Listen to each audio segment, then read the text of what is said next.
রাসূল হাদিসের মধ্যে বলছেন, তোমরা এমন মেয়ে বিবাহ করবা যেই মেয়ের দ্বারা আমার উম্মত বৃদ্ধি পায়, যেই মেয়ের দ্বারা বেশি সন্তান দুনিয়াতে আনা যায়।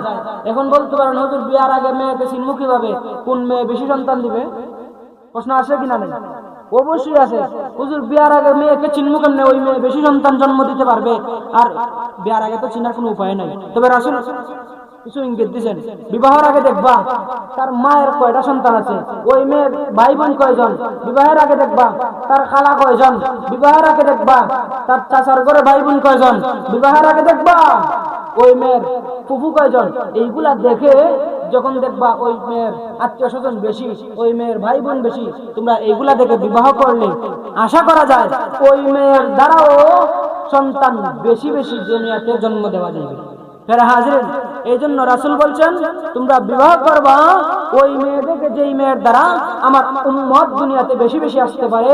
আর যদি আমার উম্মত দুনিয়াতে বেশি হয়, আমি হাসরের ময়দানে আমার উম্মতকে নিয়ে গর্ব করব।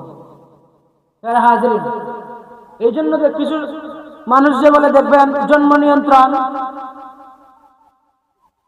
কেউ বলে দুইটাই হইলেই বেশি হইয়া যায়, কেউ বলে একটাই ভালো, সর্বোচ্চ বেশি হয়তো দুইটা। এই সমস্ত সবগুলা হইল নাস্তিক্যবাদী মতবাদ। এই সমস্ত সবগুলা বিশ্বাসের কারণে আল্লাহ রাব্বুল আলামিন পয়গম্বরকে যে উম্মত বেশি দিতে চাইছিলেন, আপনার দ্বারা রাসূলের উম্মত কমলো। যদি আপনার দ্বারা একজন উম্মত বেশি হয়, রাসূল হাসরের ময়দানে গর্ব করবেন, আল্লাহ আমার উম্মত তো সবচেয়ে বেশি। এই জন্য বিবাহ করার ক্ষেত্রে আমরা দেখব কোন মেয়ে দ্বারা বেশি বেশি সন্তান দুনিয়াতে আনা যায়। তারা হাজির, সূরা কাউসারের ব্যাখ্যা, ইন্না আতাইনাকাল কাউসার। আল্লাহ রাব্বুল আলামিন বলেন, দোস্ত নিশ্চয়ই আমি আপনাকে কাউসার দান করলাম। কাউসারের এক নম্বর ব্যাখ্যা পাইলাম আমরা অধিক উম্মত, দুই নম্বর ব্যাখ্যা হইল সরাসরি হাউজে কাউসার। হাউজে কাউসার কেন দিলেন রাসূলকে? আর কি কিছু দিতে পারলেন না?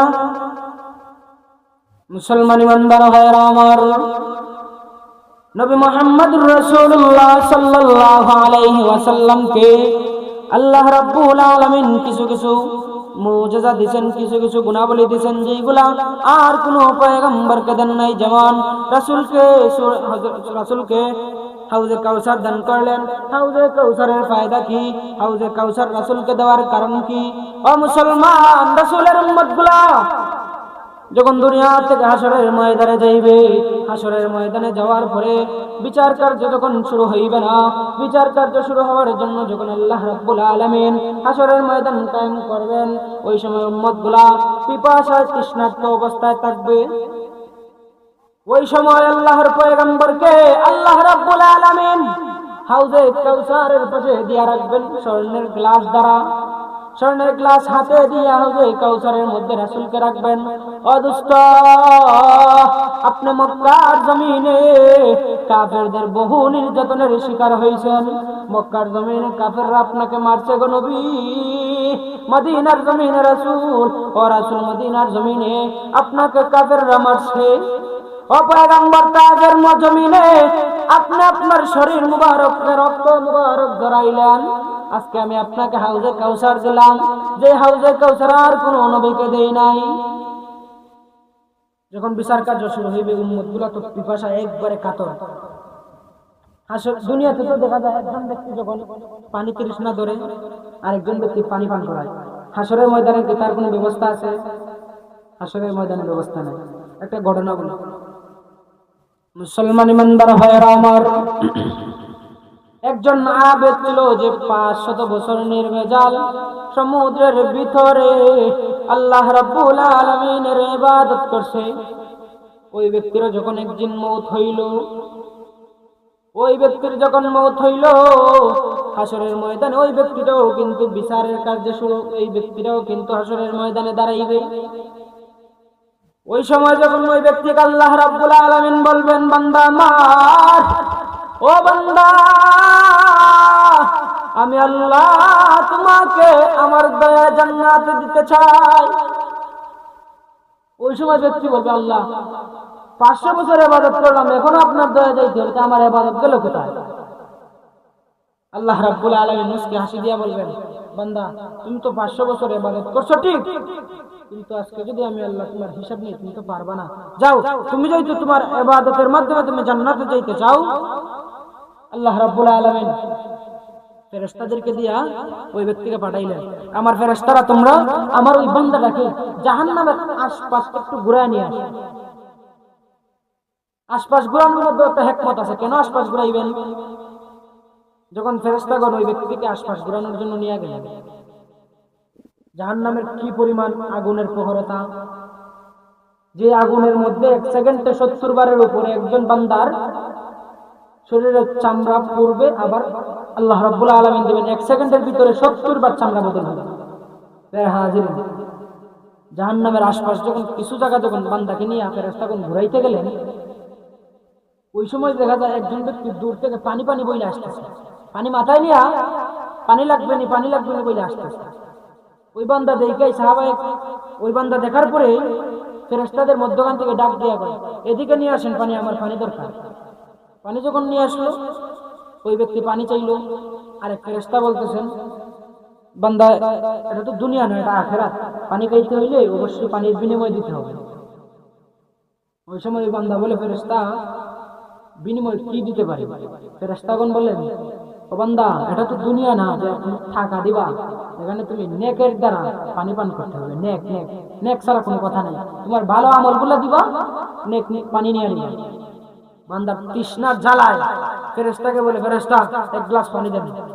1 গ্লাস পানি খাইলো। খাওয়ার পরে ফেরেশতা দাবি করছেন, বান্দা তোমার যে 500 বছরের ইবাদত আছে, 500 বছরের ইবাদতের থেকে 250 বছরের ইবাদত দিয়া দাও। বিনিময় 1 গ্লাস পানির বিনিময় 250 বছরের ইবাদত। বান্দা পানি খাইয়ে বিপদে পড়ছে। 1 গ্লাস পানি খাইয়ে তার তো তৃষ্ণা যায় নাই। ওই বান্দা আবার বলে, আমাকে আর 1 গ্লাস পানি দিন। ফেরেশতা বলতেছে, 1 গ্লাস পানি খাইছো, 250 বছরের জিন্দেগি দিছো, যদি আর 1 গ্লাস খাইতে হয় আরো 250 গ্লাস, আরো 1 গ্লাসের বিনিময়ে 250 বছরের জিন্দেগির আমলনামা তোমার দিতে হবে। হাজিরিন, ওই বান্দা 2 গ্লাস পানি খাইলো, 500 বছরের নেকের আছে, 500 বছর নেকি দিয়া 2 গ্লাস পানি খাইলো। এখন চিন্তা করেন, আপনি আমি দুনিয়াতে থাকা অবস্থায় কয় গ্লাস পানি খাইলাম? একজন ব্যক্তি মিনিমাম প্রত্যেকদিন 4 থেকে 5 লিটার পানি পান করে। কোনদিন কি আল্লাহ রাব্বুল আলামিন বলছেন বান্দা পানির বিল দাও? যদি আল্লাহ রাব্বুল আলামিন বিল নিতেন, আপনি আমি পানি না খাই এই দুনিয়া থেকে বিদায় হইতে। যখন ওই বান্দাকে আবার আল্লাহ রাব্বুল আলামিনের দরবারে নিয়ে আসা হইল, আল্লাহ রাব্বুল আলামিন বলেন, বান্দা এবার বল রে, তুমি কার দয়ায় তুমি জান্নাতে যাইতে চাও? নেকের দয়ায় না তোমার আমলের কারণে তুমি জান্নাতে যাইতে চাও? ওই সময় বান্দা বলে, আল্লাহ, ওগো আল্লাহ, অবশ্যই আপনার দয়ায় আমি জান্নাতে যাইতে চাই। আল্লাহ রাব্বুল আলামিন বলেন, বান্দা তুমি আগে বললা তোমার নেকের দ্বারা, এখন বলতেছো দয়ার দ্বারা, কারণ কি? যাও, আমি আল্লাহ তোমাকে এখন আর দয়া করতে পারলাম না, আমি আল্লাহ তোমাকে জাহান্নামে দিলাম। হাজিরিন, ফেরেশতাগুলা ওই বান্দাকে নিয়ে যখন জাহান্নামের দিকে রওনা, কিছু জায়গা আগায় আল্লাহর দিকে তাকায়, কিছু জায়গা যায় আবার আল্লাহ তার প্রতি দয়া হয় পিছন দিকে তাকায়। আল্লাহ রাব্বুল আলামিন ফেরেশতাকে বলেন, ফেরেশতারা তোমরা বান্দাকে নিয়ে আসো আমার কাছে। ওই সময় আল্লাহ রাব্বুল আলামিন বান্দাকে জিজ্ঞাসা করলেন, ও বান্দা, তোমাকে আমি প্রায় দিয়ে দিলাম জাহান্নামে যাওয়ার জন্য, কিন্তু তুমি কিছু জায়গা আগাও, কিছু জায়গা পিছাও, আবার পিছনের দিকে তাকাও, কারণ কি? ওই বান্দা কয়, আল্লাহ, ওগো আল্লাহ, সামনে আগাই কথাটি আমার রায় হয়ে গেছে জাহান্নামে যাইব, পিছন দিকে তাকাই আপনি রহমানুর রহিমের দয়া হয়ে যায়, আপনি আমাকে জান্নাত দিয়া দেন। ওই সময় আল্লাহ রাব্বুল আলামিন বলবেন, বান্দা তুমি তো আমার দয়ায় জান্নাতে যাইতে চাইতেছো, আসো আসো, তোমাকে আমি আল্লাহ রাব্বুল আলামিন আমার দয়ায় জান্নাতের মেহমান বানাইলাম। হাজিরিন, এই জন্য কোন ব্যক্তি নেকের দ্বারা জান্নাতে যাইবে এটা আশা করা যায় না। হাউজে কাউসার দিলেন রাসূলকে, হাউজে কাউসার কেমন? হাউজে কাউসার কারা পাইবে কারা পাইবে না? হাউজে কাউসার থেকে যদি পান করতে হয় তাহলে কিছু কাজকর্ম দুনিয়াতে করে যাওয়া দরকার। কারণ হাজিরিন, হাউজে কাউসার বর্ণনার মধ্যে আসে, হাউজে কাউসারের পানি যে ব্যক্তি এক গ্লাস পান করবে, হাসরের ময়দানে ওই ব্যক্তির 1000 বছরের তৃষ্ণাটা এক গ্লাস পানির দ্বারাই নিবারণ হয়ে যাবে। এই জন্য হাউজে কাউসার যদি আপনি আমি পাইতে চাই, অবশ্যই দুনিয়াতে নেক কাজ করা দরকার আছে কি নাই? অবশ্যই নেক কাজ করা দরকার।